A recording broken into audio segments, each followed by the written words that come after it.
একাধিক সাম্প্রতিক ইস্যুকে সামনে রেখে সারা রাজ্যের সঙ্গে বাঁকুড়াতেও বিক্ষোভ ও পথ অবরোধ কর্মসূচি বিজেপির। শুক্রবার দলের বর্তমান ও প্রাক্তন জেলা সভাপতি যথাক্রমে প্রসেনজিৎ চ্যাটার্জি, সুনীল রুদ্র মণ্ডল ও বিধায়ক নীলাদ্রি শেখর দানার উপস্থিতিতে শহরে মিছিল করে স্টেশন মোড়ে পথ অবরোধ করেন। এদিনের এই অবরোধে সাময়িক যানজটের সৃষ্টি হয়, যদিও পুলিশের তরফে অবরোধ সরিয়ে ফেলা হয়।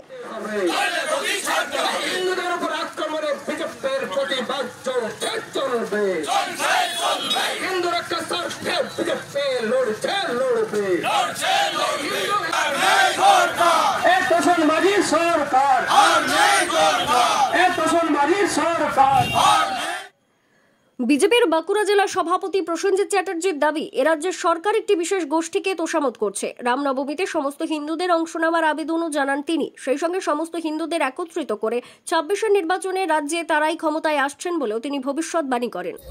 কালকে মোতাবাড়িতে যে ঘটনা ঘটেছে, কত অত্যাচার হয়েছে, দোকানপাট লুট হয়েছে, মারধর হয়েছে, সেই প্রতিবাদে আমরা রাজ্য জুড়ে এই কর্মসূচি পালন করছি। বাঁকুড়াতে এরকম কর্মসূচি পালন করছি, বাঁকুড়ার বিভিন্ন জায়গায় এরকম কর্মসূচি পালন হচ্ছে। আজকে আমরা জনগণকে জানালাম, হিন্দু সমাজকে এক হওয়ার জন্য আহ্বান দিলাম, এখানে পথ অবরোধের মাধ্যমে যাতে মানুষের কানে পৌঁছয় যে আপনারা আসুন, আগামী দিন আপনাদের নিজেদের সুরক্ষার জন্য ভারতীয় জনতা পার্টির সঙ্গে আসুন, যুক্ত হন এবং ২০২৬ নির্বাচনে ভারতীয় জনতা পার্টি। কারণ এই হিন্দুদের একতার জন্য, মানুষকে জানানোর জন্য, জানুন কিভাবে অত্যাচার হচ্ছে, কিভাবে পুলিশ চুপচাপ দেখছে, সেই সরকার দেখছে। আপনারা এখন এক হয়ে আমাদের সঙ্গে থাকুন।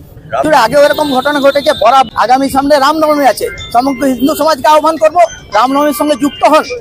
এই একটা চক্রান্ত করছে যাতে রামনবমীতে হিন্দুরা আতঙ্কিত হয়ে থাকে, ক্রমাগত আঘাত হানছে। এটা থেকে আমরা নিশ্চিত হিন্দু সমাজ জাগ্রত হয়ে রামনবমীতে দিকে দিকে পালন করবে এবং ব্যাপকভাবে রাস্তায় ঢল নামবে। আসছে ব্যাপকভাবে সাড়া দিচ্ছে, ফেসবুকে দেখুন, নিউজ চ্যানেলে দেখুন, টুইটারে দেখুন, হিন্দু সমাজের বিভিন্ন কার্যকর্তারা, সমাজের সামাজিক স্তরের লোকেরা, বিভিন্ন সংগঠনের লোকেরা, অন্য দলের লোকেরা পর্যন্ত এটা নিয়ে চিন্তিত, তারা সুবিস্তারে আলোচনা করছে। আমরা বিভিন্নভাবে দেখতে পাচ্ছি নিশ্চয়ই আসবে ২৬-এর নির্বাচনে ধরে নিচ্ছি আমরা জিতছি, সবাই আমাদের সঙ্গে আছে।